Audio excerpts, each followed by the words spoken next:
Margaret Ellison did not cry when her mother pressed a tray of champagne into her hands in the middle of her own sister's engagement party. She did not cry when Vanessa raised her glass before 200 guests, turned her eyes toward the girl standing pressed against the far wall, and said in a voice as sweet as honey that her little sister was better suited to carrying trays than sitting at the table. Anyone could see that plainly. The whole room laughed. Maggie only pressed her lips together, kept the wine in those fragile glasses from rippling so much as once, lifted the tray to the height of her shoulder, and walked back into the crowd with her spine perfectly straight and a quiet wound bleeding somewhere beneath her ribs. She had lived invisibly for all 28 years of her life. She had learned to become a faint shadow in her own home, learned to swallow every bitter word until she no longer felt its sharp edges going down. But tonight something was different. From a table in the farthest corner of the hall, the one table no guest dared approach a man with broad shoulders and eyes cold, as tempered steel was quietly watching her, and the whole evening through, no matter where she went, he did not look away even once. Don't forget to subscribe to our channel, so that no story of quiet courage is ever forgotten. The kitchen of the Ravensworth Hotel was tucked away behind 2 heavy wooden doors, and when Maggie stepped through them, the laughter of 200 guests seemed to soften at once, as if someone had lowered the volume on the entire outside world. Here, there was only the smell of melted butter, the clatter of pots knocking together, and the heat rising from ovens glowing red with fire. She set the empty tray down on the steel counter, pressed both palms flat against the cool metal, and allowed herself to breathe out a long breath she had been holding inside her chest all evening. No one in that ballroom knew that the girl carrying champagne for them had just swallowed something more bitter than any drop of wine on her tray. Rosa Mendez stood beside the sink, a 52-year-old woman with hands hardened by 30 years in kitchens, and a face accustomed to seeing everything while never saying a word. She looked up, glanced at Maggie for a moment, then quietly took a plate wrapped tightly in foil from the bottom drawer of the refrigerator. "I saved this for you from the beginning of the shift," Rosa said, her voice low and slow like water moving over river stones. "They're serving grilled shrimp and lamb, but I knew you hadn't eaten anything since morning." Maggie looked at the plate, then at the woman who had pushed it into her hands, and for one brief moment she couldn't believe her throat could tighten so painfully over such a small act of kindness. "You didn't have to do that, Rosa." "I wanted to," the older woman answered simply, as though it were the most obvious thing in the world, then turned back to the stack of dishes waiting to be washed. Maggie sat down on the stool in the corner, peeled back the foil, and ate in silence. Out there, people were raising glasses to celebrate her sister's upcoming marriage into one of the wealthiest families in Chicago, while here, in a kitchen heavy with the smell of grease, she was being treated with more kindness by an almost stranger than her own mother had shown her in the past 3 years. The banquet manager walked in with a crumpled stack of invoices in his hand, his face drawn into a scowl. "The wine supplier got the numbers wrong again," he muttered, tossing the papers onto the table, right beside where Maggie sat. "I've paid them 3 times this month, and the numbers still don't match. I could spend the whole evening on this and still not find it." Maggie glanced at the top invoice almost by reflex, her eyes moving across the dense rows of tiny figures. "You overpaid them $412, she said softly, without even pausing her hand. "They charged the delivery fee twice, on the 9th line and the 23rd line, then added the tax on the red wine crate incorrectly into the final total. Fix those 3 spots, and the number will match." The kitchen went still for a beat. The manager picked up the invoice, checked the exact lines she had mentioned, and his eyebrows rose higher and higher. "You're right," he blurted, startled and relieved at the same time. "How did you see that so fast?" Maggie only shrugged and set her empty plate down on the table. "I studied accounting once," she replied, and said nothing more, because the story of how she had been forced to quit in her final year when her family ran out of money was something she never told anyone. Rosa, from her place by the sink, turned to look at her with an expression that was hard to name. Part sorrow, part something shining almost like respect. "Numbers never lie," Maggie added, almost to herself, wiping her hands on her apron. "People can lie to you with words, with smiles, with the way they pretend you don't exist. But numbers are always honest. As long as you're willing to look closely enough,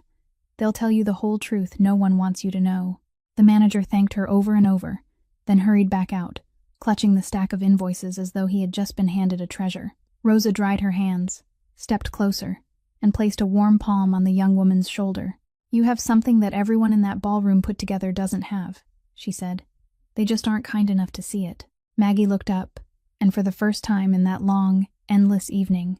the corner of her mouth moved into the smallest smile, fragile but real, lit from somewhere deep inside her that she had thought had gone cold long ago. That small smile, so fragile it almost seemed not to exist at all, carried Maggie back to another room in another moment of her life, a place where there had once been a man who had always seen her more clearly than anyone else in the world. Walter Ellison was a gentle accountant, with hair that had turned silver too soon, and tortoise-shell glasses that were always slipping down the bridge of his nose, a man who had spent his whole life bent patiently over ledgers and columns of figures that other people found dull, but that he found strangely beautiful. On evenings, when Maggie was still a little girl, he would draw her close to the wooden table in their small house on Lakewood Street,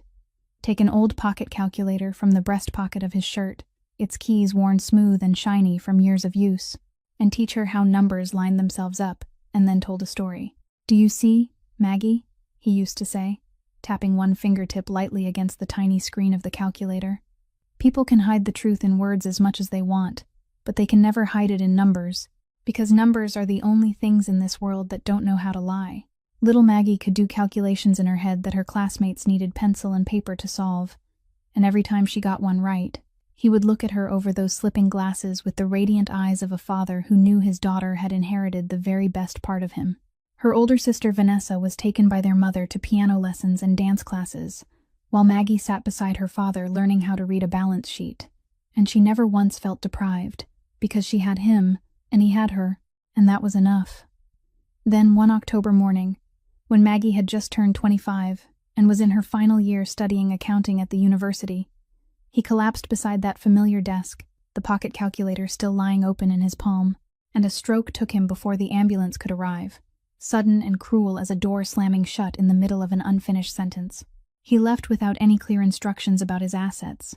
without a properly witnessed will, only scattered papers tucked in drawers that he had always believed he still had many years to organize neatly. In the blurred weeks after the funeral, while Maggie still hadn't had time to understand that the only person who had truly seen her was gone forever, everything in the house began to shift quietly along new lines she didn't even know were being drawn. Her mother, Catherine, who had always regarded Vanessa as the precious jewel of the family, and Maggie as the awkward, overweight daughter who didn't know how to bring honor to their name, now took hold of every decision with the cold calm of someone rearranging furniture in a room. Maggie had to abandon her final year of school when her mother announced that the family no longer had enough money for both sisters, and of course the one expected to sacrifice was Maggie, never Vanessa. Little by little, through hundreds of tiny decisions, not one of them large enough for her to stand up and fight against, she was pushed from the place of a daughter in the home into the role of the one who handled chores, the cleaner, the errand runner,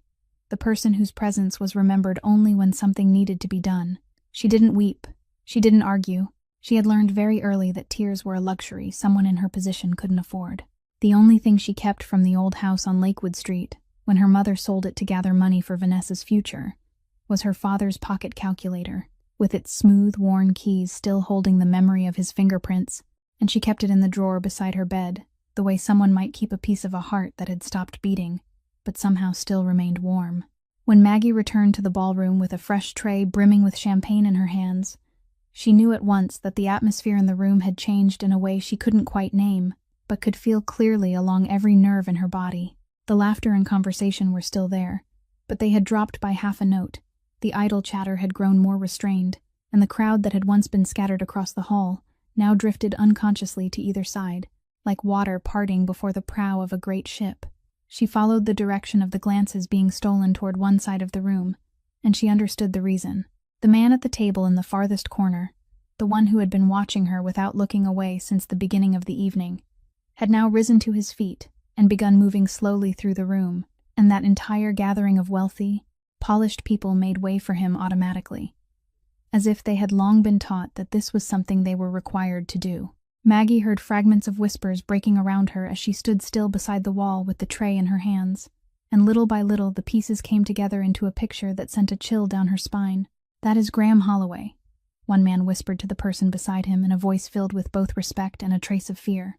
"The biggest real estate magnate in Chicago, the man who owns half the skyscrapers along the lakeshore and holds in his hands deals no one dares ask too many questions about. A woman in a red velvet gown murmured to her friend that people said he could make a thriving company collapse with a single phone call,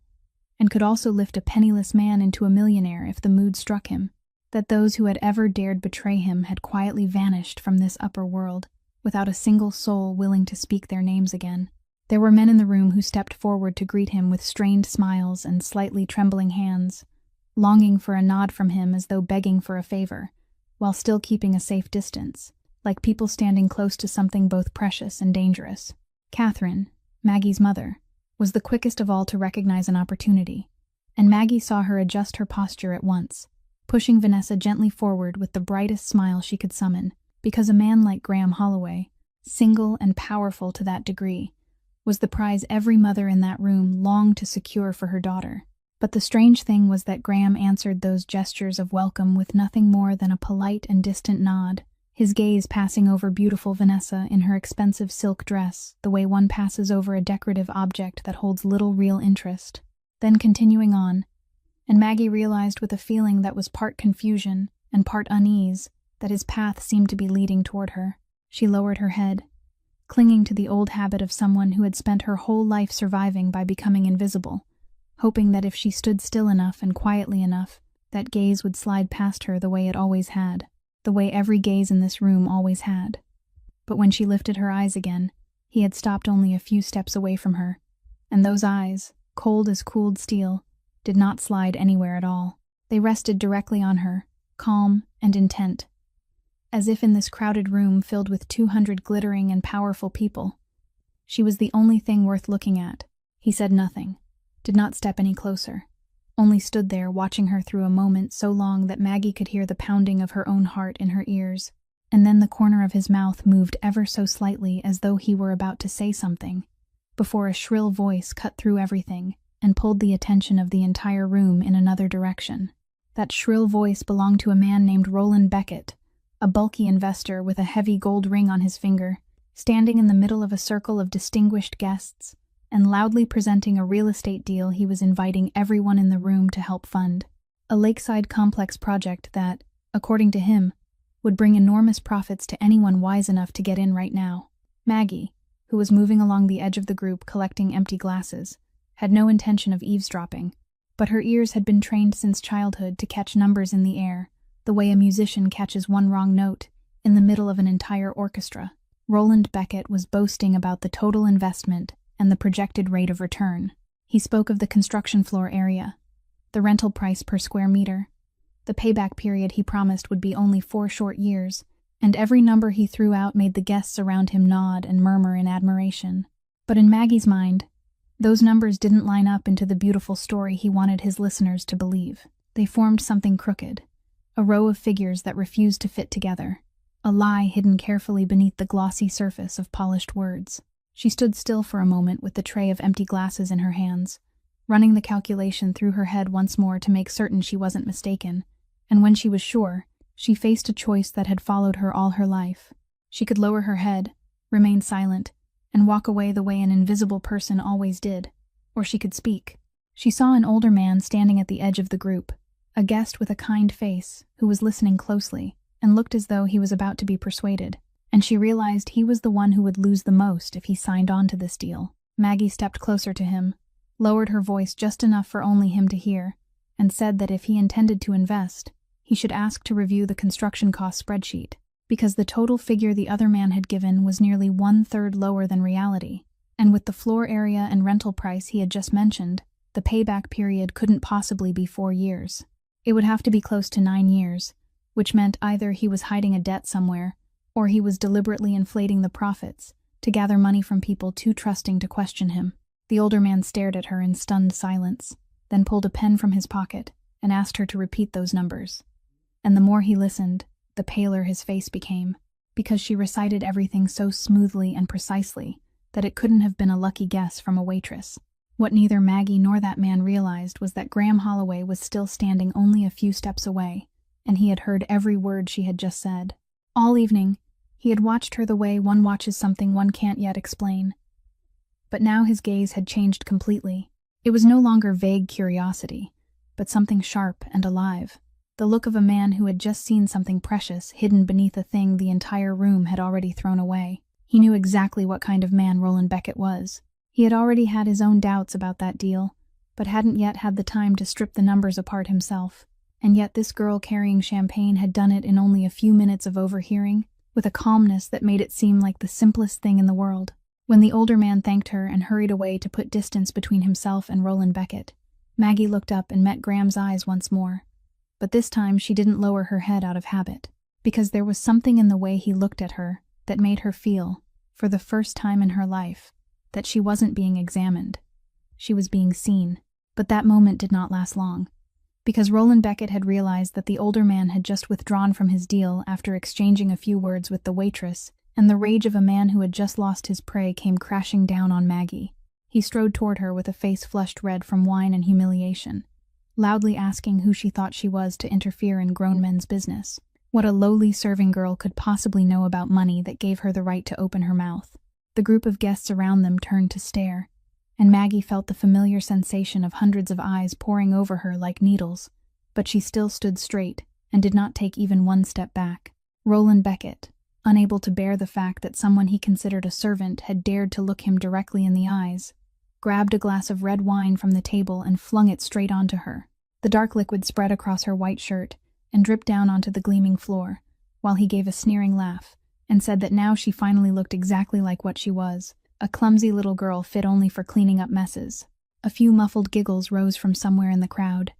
and her mother and Vanessa stood not far away, neither of them stepping forward. They both simply turned their faces aside, as if they did not know the daughter standing soaked in wine in the middle of the room. Maggie did not cry. She only set the tray down on the nearest table with hands that remained steady, and in that very moment of humiliation, a deep, cold voice rose from behind her, cutting through the air like a steel blade. Graham Holloway stepped forward and stood between her and Roland Beckett, and he did not raise his voice, did not swing his hand. He only said in a calm voice so chilling it made the room shiver that in this entire room, the only person who had just proven she understood money was the woman he had thrown wine on,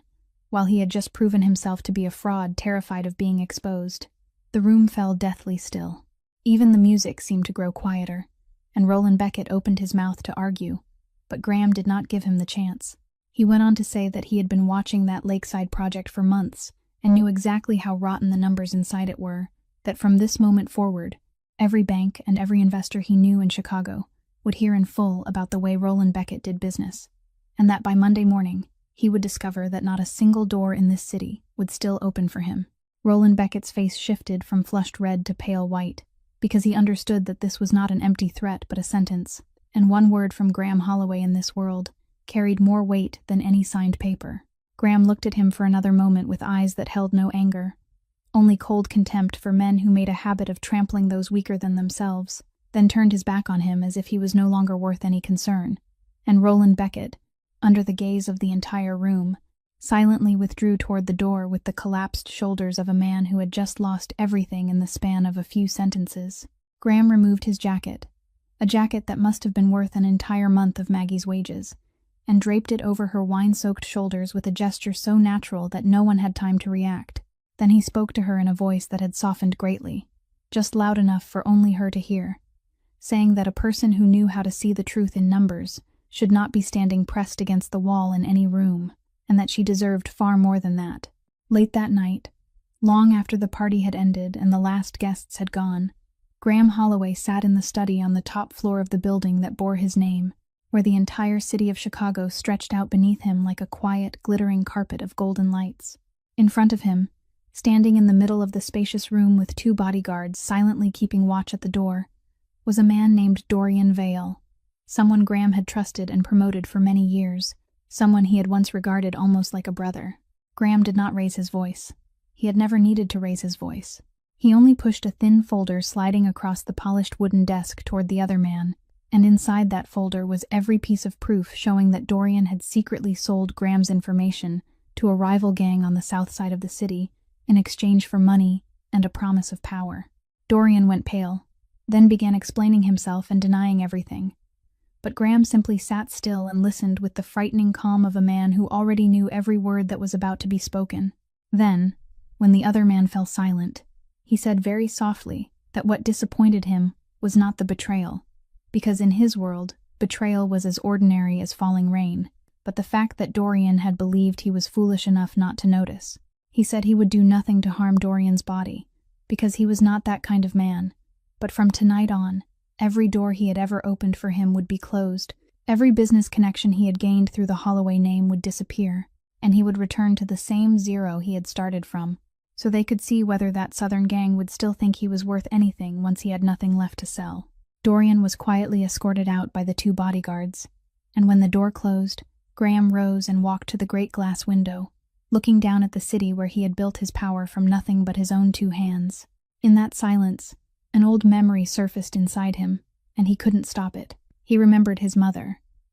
a woman who had worked herself to the bone in the kitchens of Chicago's upper class for her entire life, a poor woman with hands cracked from dishwater, a woman who had once been treated by the wealthy people. She served as though she was not a human being at all, but only a useful object, mocked, dismissed, driven away, forgotten even while she was standing right in front of them. He remembered seeing her come home with red-rimmed eyes without ever explaining why. He remembered the silent vow he had made to himself,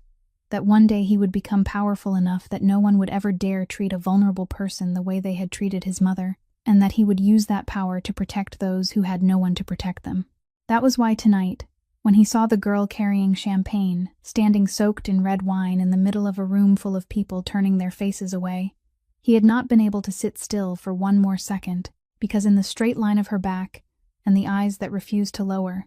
he had seen something so familiar it made his chest ache. He returned to his desk, opened the file he had quietly ordered his people to gather that very night, and on the cover was a name written in neat handwriting, Margaret Ellison. Graham sat down, poured himself a glass of whiskey, and began to read. 3 days after the party, on an afternoon when Maggie returned to the family house on Hartwell Avenue after her shift, she accidentally overheard a conversation drifting out from the living room. One, her mother and sister had no idea she was home to hear. Catherine was sitting with Vanessa and a strange man in a gray suit, and spread across the table in front of them were stacks of papers, drawings, and figures that Maggie recognized at once as real estate valuation documents. She stood frozen at the threshold, and every word they spoke struck her ears like the blow of a hammer, because what they were discussing selling was not some unfamiliar asset, but the small house on Lakewood Street, the house where her father had lived his whole life, where he had taught her to read numbers beside the old wooden table, the only place left in the world that still held his warmth and his memory. Maggie had firmly believed that the house had been sold long ago, because her mother had lied to her that way in the years before, but it turned out Catherine had only rented it out and kept ownership, and now that Vanessa's wedding into a wealthy family was drawing near, and a large sum of money was needed for display, she had decided to sell it outright without caring at all that it was the last legacy of her late husband. The man in the gray suit nodded and said that, with that location, he could find a buyer within a month, and Vanessa gave a scornful little laugh and said the sooner the better, since it was only an old, shabby house anyway, hardly worth keeping for anything. It was that careless sentence from her sister that made something inside Maggie, something that had been compressed and buried for 3 long years, begin to crack. She stepped into the room and asked, in a voice she tried hard to keep calm, whether they were planning to sell her father's house, and Catherine looked up with the annoyance of someone being interrupted, answering that it was her property and she had every right to decide what to do with it, that Maggie had no standing to interfere, and that if she wasn't satisfied, she could go find herself somewhere else to live. Maggie looked at her mother, looked at her sister, looked at the valuation papers spread across the table, and for the first time in many years, she did not feel that familiar hurt rising in her throat. She felt something else entirely, a cold, steady calm taking root in the very place where her heart had just broken.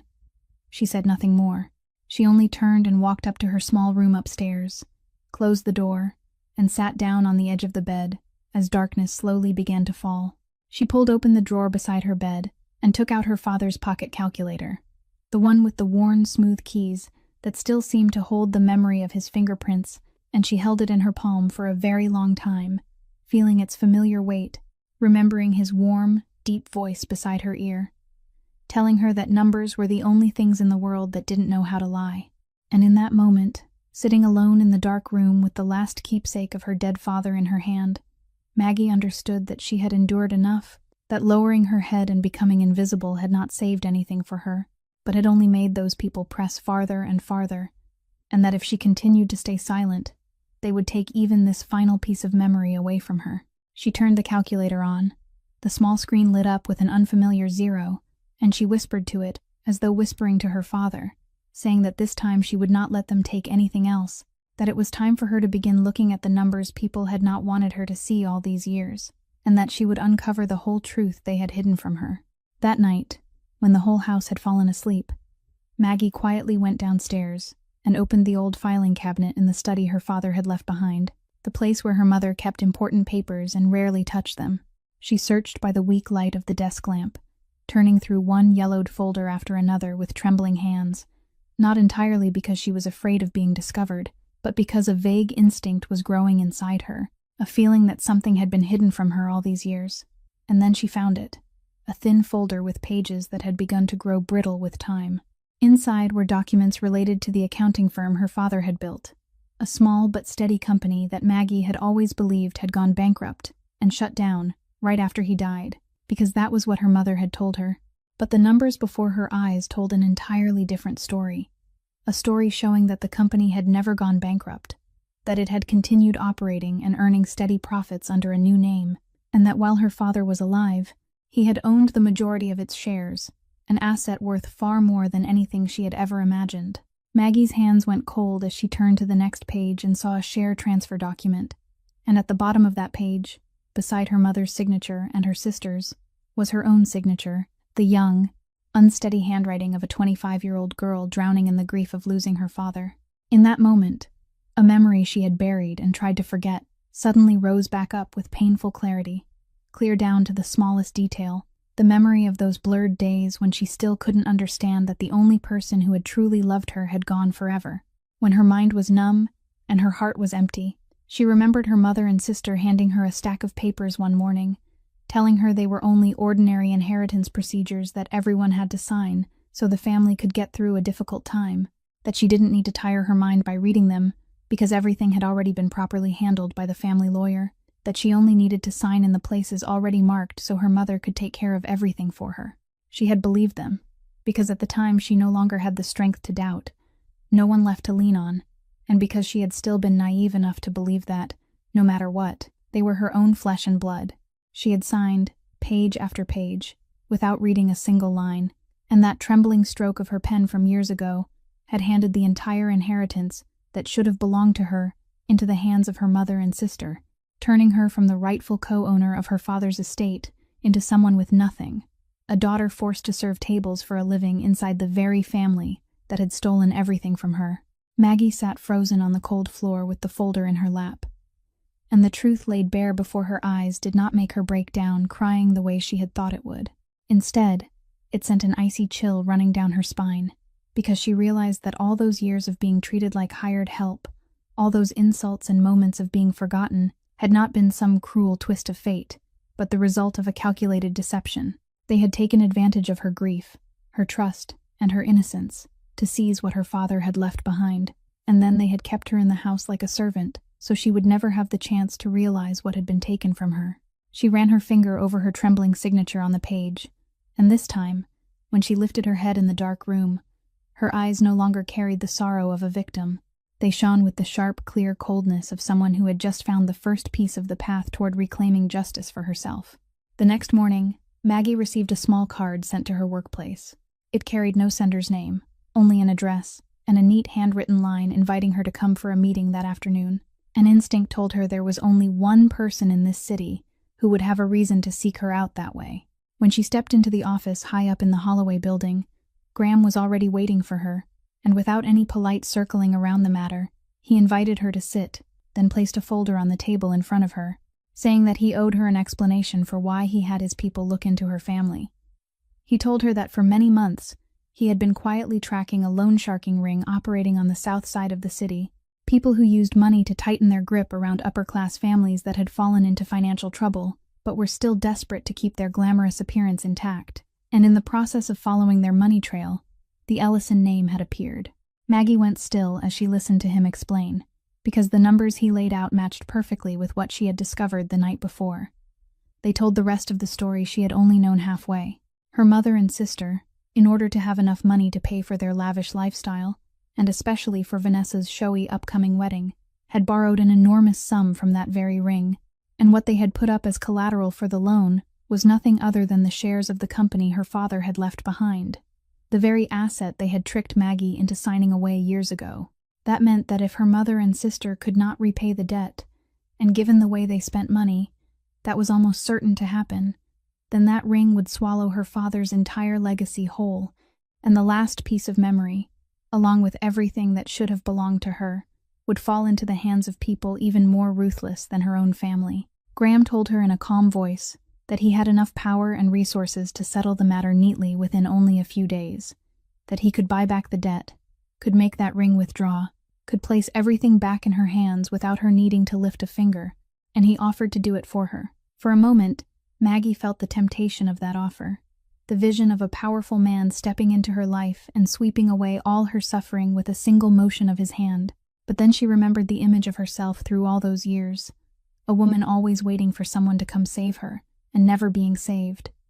And she understood that if she let Graham win everything back for her, then even if she recovered the assets, she would forever remain the girl standing, pressed against the wall, waiting for someone else to decide her fate. She lifted her head, looked straight into his eyes, and said that she was deeply grateful to him, that she would accept the information he had worked so hard to gather, but she could not let him fight this battle in her place, because this was her own fight, and she needed to win back what had been stolen from her with her own hands,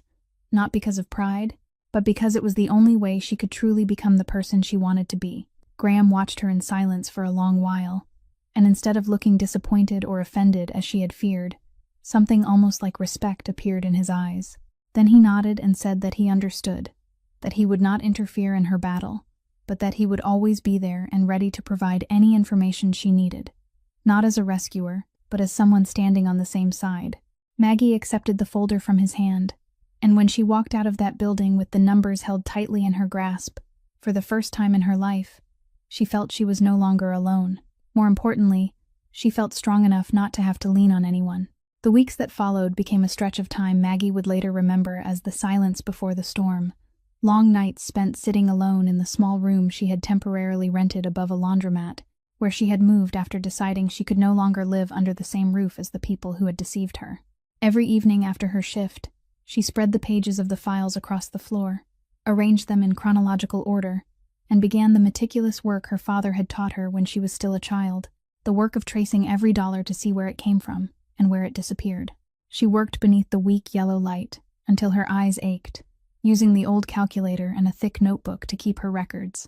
And little by little, the picture of her mother and sister's fraud became clearer and clearer beneath the numbers they had believed no one would ever be patient enough or knowledgeable enough to pull apart. She discovered how they had transferred her father's shares into a shell company, how they had withdrawn profits steadily for years while still lying to her that the company had gone bankrupt, and how they had falsified the figures to conceal the enormous debt they had borrowed from the Southern gang. Rosa Mendez, the only woman who had ever shown her kindness, became a quiet source of support during those days. She often stopped by after work with a box of hot food and a pot of coffee, sitting with Maggie in the cramped room without saying much, only silently helping her sort papers, and occasionally placing a warm hand on her shoulder when she saw that Maggie was exhausted. One night, when Maggie nearly wanted to give up, when the pile of papers before her seemed tangled beyond hope and loneliness pressed heavily against her chest,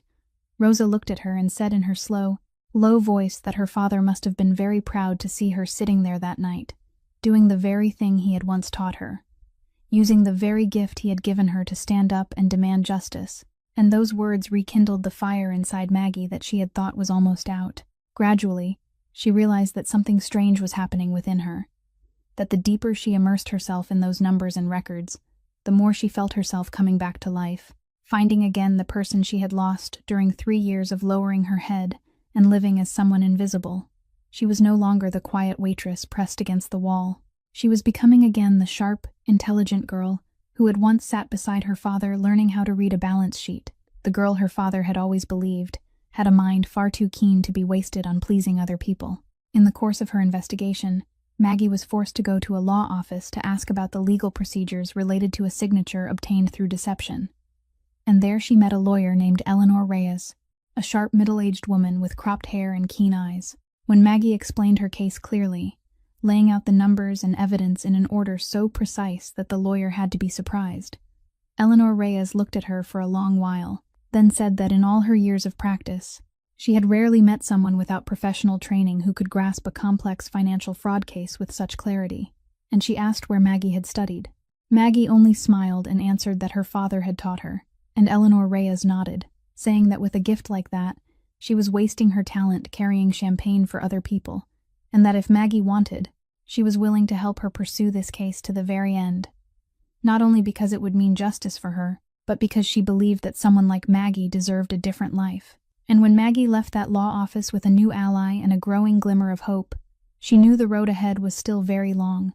But for the first time, she was walking it on her own feet. It was during those busy days that Maggie happened to meet a woman named Helen Carter, a widow of about 40 who lived in the apartment downstairs from the building where Maggie rented her room, someone she often crossed paths with on the stairway but had never truly spoken to. One afternoon, when Maggie came home from work, she found Helen sitting on the front steps with a stack of papers in her hands and a look of worry carved deeply into her face. And because something in that expression reminded Maggie of herself during those lonely years, she stopped and asked if something was wrong. Helen hesitated at first, then finally confessed that she was about to lose the apartment where she and her little daughter lived, because a few years earlier, after her husband died, she had signed a mortgage loan agreement with a finance company whose terms she had never fully understood, and now they were using the vague clauses inside it to demand foreclosure on her home for a reason Helen felt was deeply unfair. Maggie asked permission to look over the papers, and as her eyes moved across the crowded numbers and clauses, she realized at once that the company had buried an absurd penalty interest rate inside the contract, and had miscalculated the amount Helen truly still owed, taking advantage of her lack of financial knowledge to force her into a corner, exactly the way Maggie's own family had once taken advantage of her innocence years ago. She sat down on the steps beside Helen and began explaining each line to her in the simplest language she could, showing her where they had calculated incorrectly, where she had the right to file a complaint, and what documents she needed to request in order to prove that the amount they were demanding was wrong. Helen listened with eyes that grew wider and wider, because for the first time after so many months of living in fear and confusion, someone was willing to sit down and explain things to her with patience instead of threats, and she took Maggie's hand and said she didn't know how she could ever thank her enough. While the two women were still talking, the downstairs apartment door opened, and a little girl of about 6, with golden curls and round cheeks, came running out. It was Daisy, Helen's daughter, and the little girl smiled brightly as she took her mother's hand, then looked curiously at the stranger with the clear, unburdened eyes of a child who had never known the worries of adults. Daisy immediately took to Maggie, in the innocent way children often do with people who have warm hearts. She told Maggie that she had just finished a drawing, then ran back inside and brought out a piece of paper showing a little pink house, a bright yellow sun, and 3 people holding hands, explaining in her chirping voice that it was her mother, and now she wanted to draw Maggie in too, because Maggie was her new friend. Maggie accepted the drawing, and something tightened in her throat, because it had been far too long since anyone had given her a gift simply because they liked her, not because she was useful, not because she had done something for them, but only because she was herself. She sat there on the steps, letting little Daisy hold her finger and chatter about the colors in the picture, and she realized that helping Helen was not merely an act of kindness. It was returning something to her that she had lost long ago, the feeling that she had value, that her knowledge and intelligence could protect other people instead of merely helping her survive from one day to the next. When she said goodbye to the mother and daughter, and climbed the stairs back to her room with the small drawing in her hand, Maggie understood that she was not only fighting to reclaim what belonged to her, she was slowly becoming the person her father had always believed she would become. Someone who used her gift to bring fairness to those who had no one to protect them. One weekend evening, when Rosa stopped by Maggie's rented room with the familiar box of food, the young woman told her about Graham Holloway, about how he had offered to help her, and how he had refused to interfere when she wanted to fight for herself, and she expressed her surprise that a man so powerful and so cold could be kind to someone like her. Rosa sat in silence for a long while after hearing that name, her hands stopping halfway through arranging the food containers, and when she lifted her head, there was a distant light in her eyes that Maggie had never seen before. She said slowly that she knew the Holloway family, not Graham, but his mother, a woman named Mary Ann who had died many years ago. And then she told Maggie a story she had never told anyone. She said that many years earlier, when she had first arrived in Chicago with empty hands and not a single relative to turn to, unable to find work and with nowhere to go, she had stood on the edge of despair, and it was Marianne Holloway, who at the time was also only a hired woman working in the kitchens of wealthy families, a woman hardly any better off than Rosa herself, who had reached out and saved her. Rosa said Marianne had shared her cramped little place with her, had introduced her to her first job, had taught her how to stand firm in that cold city, and most important of all, she had taught Rosa something she carried with her for the rest of her life, that people who had once tasted the contempt and trampling of others had a sacred duty never to turn their faces away when they saw someone else suffering the same thing. Marianne had been a poor woman treated by the upper class she served as though she were invisible, mocked and driven away, but she had never allowed that bitterness to turn her into a cruel person. Instead, she used her own pain to become a place of support for those weaker than herself. Rosa said she owed Marianne her entire life, and when that woman, her benefactor, passed away, Rosa had promised herself that she would live according to what Marianne had taught her, that she would always reach out to those who were lonely and wounded. Then Rosa looked straight into Maggie's eyes, took the young woman's hand, and said softly that the day she first saw Maggie in the banquet kitchen, standing silently off to the side and swallowing every bitter word without anyone defending her, she had seen a shadow of her own younger self, and she knew at once that she couldn't turn away. Maggie sat frozen as she listened to that story, because she suddenly realized that the threads of fate had woven three complete strangers together, in a way so strange it was almost impossible to believe that the kindness Rosa had shown her had begun with the kindness Graham's mother had planted many years before, and that this same mother was also the reason why Graham, a man with such power, had been unable to sit still when he saw Maggie being trampled. She understood that both Rosa and Graham carried within them the same wound and the same vow, the vow that no one should have to endure the contempt they had once witnessed inflicted upon someone they loved, and that she had unknowingly stepped into the orbit of two people shaped by the same kind heart. In that moment, sitting in the small room with Rosa's warm, calloused hand holding tightly to hers,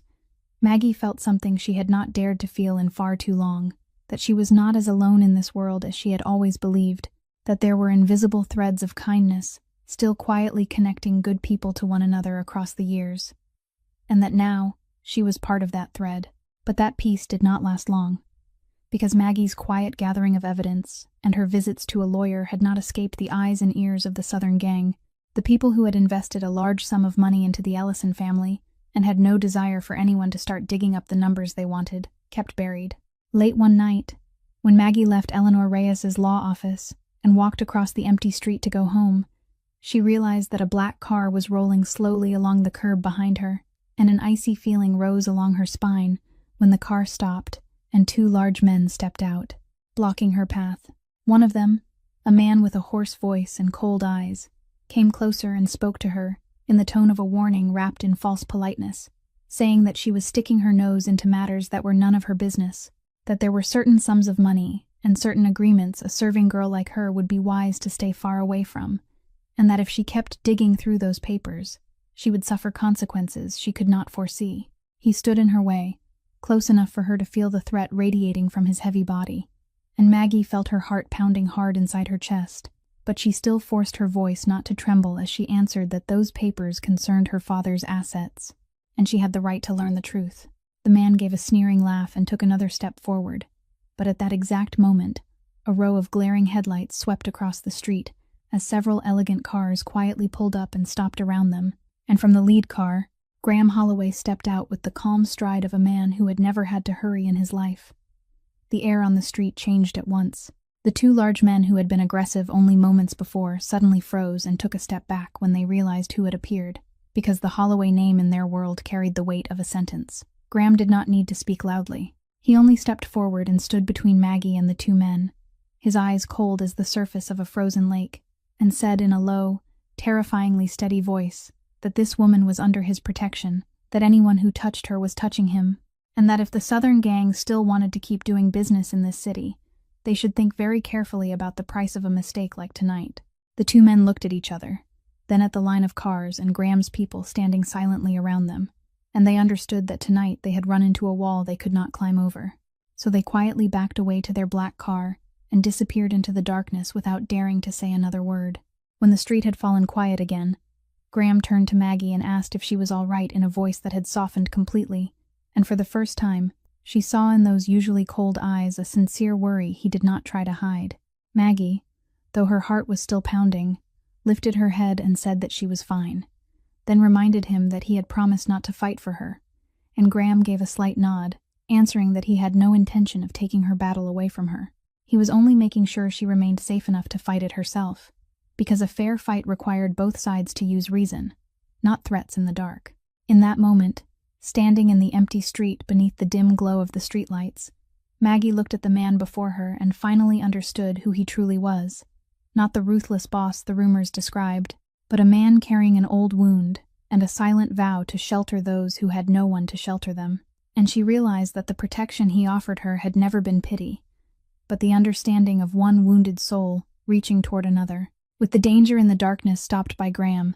Maggie was finally able to pour her whole mind into the true battle before her, the battle no one else could fight in her place, the battle of numbers and truth. For many weeks afterward, she and attorney Eleanor Reyes sat in the office until late into the night,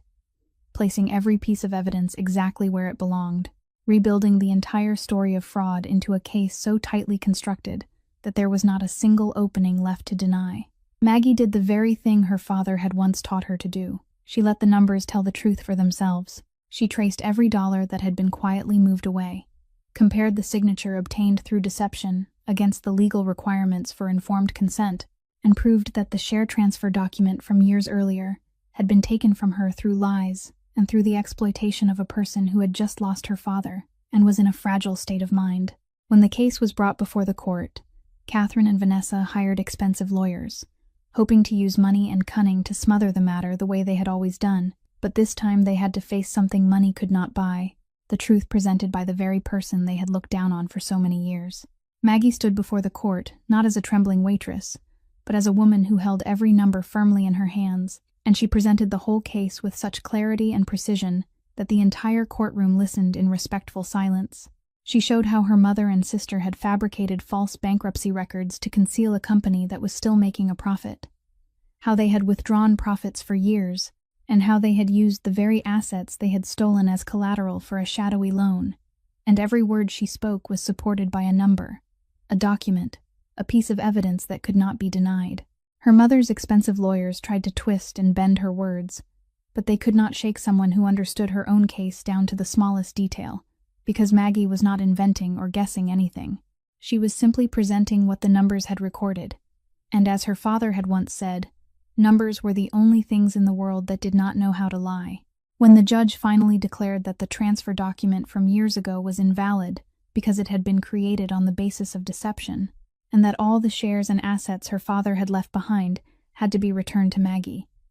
including the small house on Lakewood Street that her mother had been planning to sell, the courtroom seemed to break open, while Maggie stood still for a moment, feeling the weight of the moment she had waited for, through 3 long years, gather inside her chest. She turned and looked at Graham, who was sitting in the back row,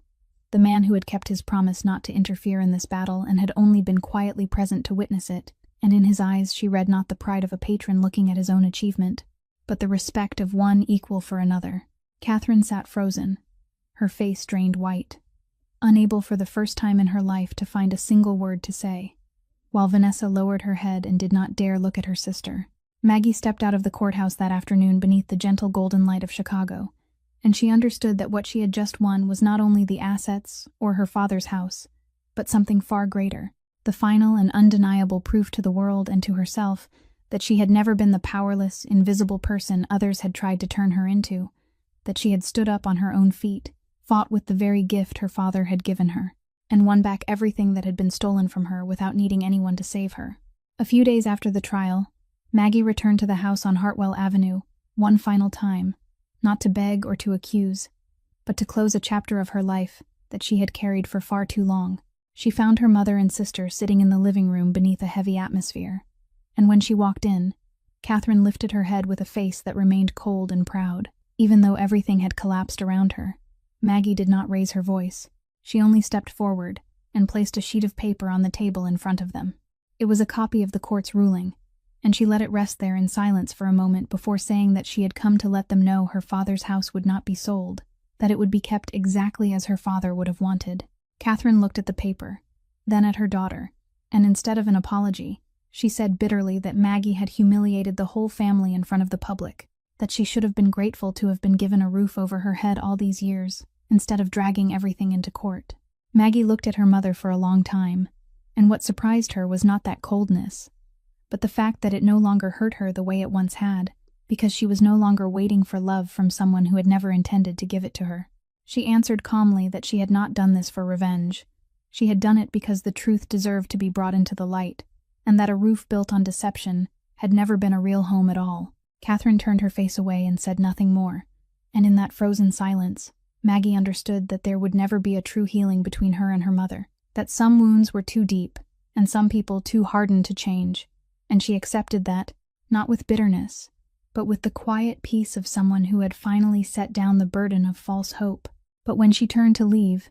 Vanessa suddenly stood up, and for the first time in all those years, her sister's proud face cracked open to reveal something Maggie had never seen before, a real shame. Vanessa said in a trembling voice that she had been wrong, that she had let their mother guide her and had closed her eyes to things she knew were unfair, that she had lived her whole life in comfort, built on what should have belonged to Maggie, and had never once dared to face that truth. She said that on the night after the trial, for the first time, she had truly seen her younger sister. Not the awkward girl she had always looked down on, but a woman far stronger and more honorable than herself, and that realization had kept her awake for many nights. Maggie looked at her sister, and she did not hurry to forgive or to soothe her,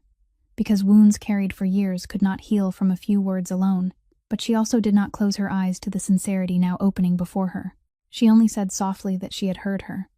and that perhaps one day, if Vanessa truly wanted to change,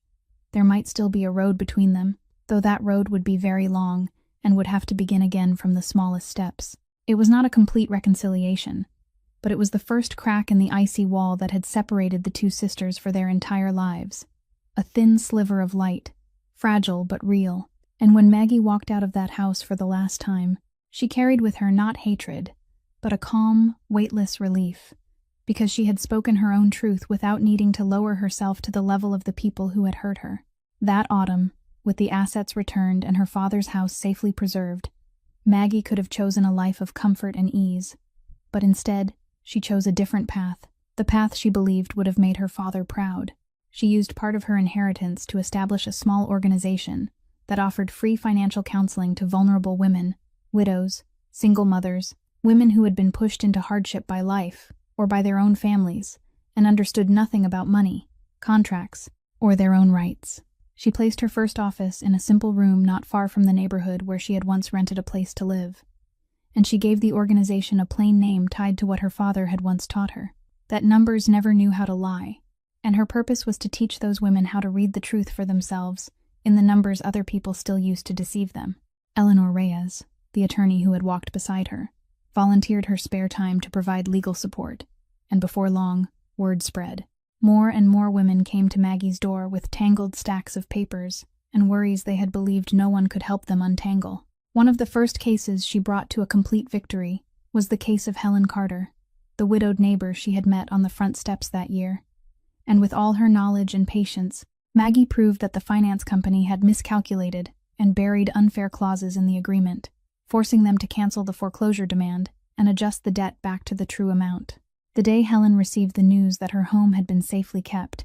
she came to Maggie's office with eyes wet with gratitude, and with her was little Daisy, the girl with golden curls, now chattering happily as she ran into the room with pure, unburdened joy. The little girl ran straight to the small yard behind the office, where Maggie had placed a few toys and a swing set, and Daisy's clear laughter rang through the air as she swung high beneath the soft golden light of the afternoon. Completely unaware of the adult worries that had once weighed so heavily on her mother, simply a happy child playing on a beautiful day. Maggie stood by the window watching the little girl play, and Helen stepped beside her, took her hand, and said that because of Maggie, her daughter would still grow up in the very home where her father had once lived, and that she would never forget this kindness. Rosa Mendez, who had decided to leave her job at the catering company to work with Maggie, stood in the corner making coffee for everyone.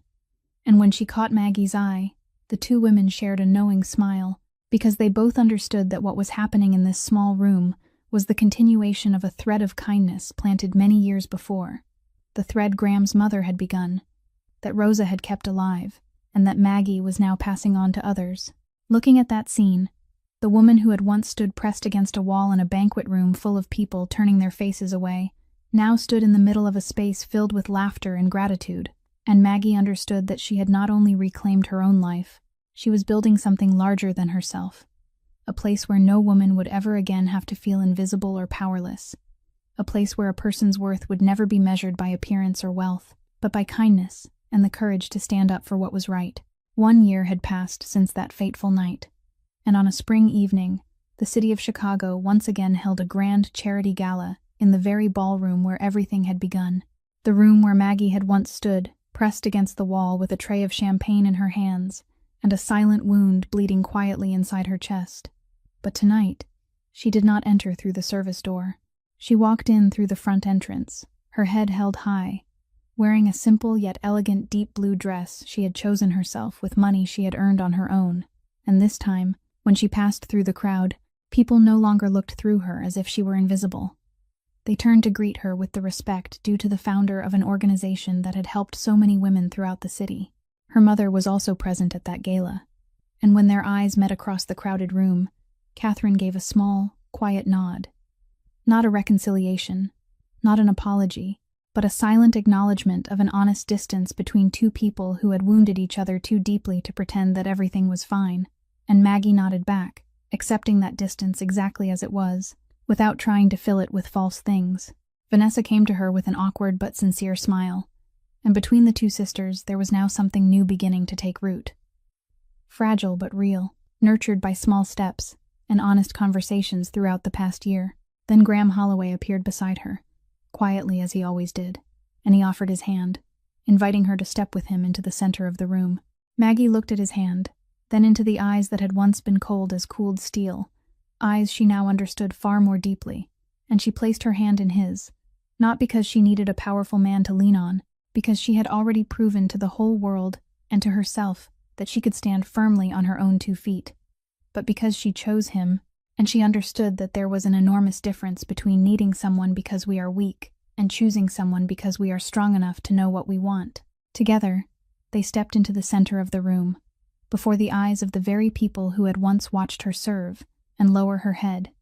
And this time, Maggie did not look down even once, because the woman who had once been taught to become invisible had now understood a truth she would carry with her for the rest of her life, that no one can make us invisible unless we allow them to, and that a person's dignity is not something granted by others, but something we claim for ourselves through our own courage. The story of Maggie Ellison reminds us that the true worth of a human being is never found in appearance, in wealth, or in the recognition of others, but in self-respect, in wisdom, and in the courage to stand up and reclaim what belongs to us, that no matter how low life may push us, we always have the right to stop agreeing to live as someone invisible, and that the kindness we give away will always return to us in miraculous ways we never expected. If Maggie's story touched your heart, please leave a like and share it with someone who needs to hear it tonight. And don't forget to subscribe to our channel so you can listen to many more meaningful and compelling stories every day. How did this story make you feel? And which part moved your heart the most? Please leave a comment sharing the deepest feelings from your heart so we can hear your thoughts. We wish everyone listening to this story abundant health, a joyful life, peace, and happiness every day. Goodbye for now, and we'll see you again in the next stories.